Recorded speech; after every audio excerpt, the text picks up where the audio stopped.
Inspecting and maintaining casters. To check whether the bearings are working properly, lift the wheel off the ground and spin it. Wheel should rotate freely and slowly come to a stop. Turn the caster fork. It should pivot 1 to 2 times.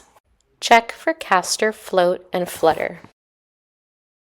Caster float is when the wheels do not touch the floor evenly when on a flat surface. Caster flutter is a rapid vibration or shimmying motion in the caster wheels when propelling straight.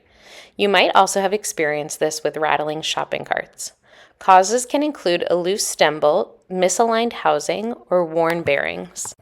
To clean the caster wheels, use a wrench and socket to remove the bolt that goes through the middle of the caster wheel.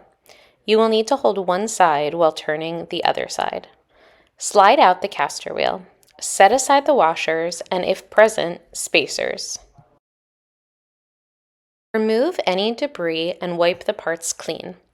Note that you do not need to lubricate the bolt that goes through your caster wheels. To reassemble, insert the bolt into the fork, followed by a washer, and if present, a spacer. Align the caster wheel with the bolt, then add your next spacer, if present, and washer.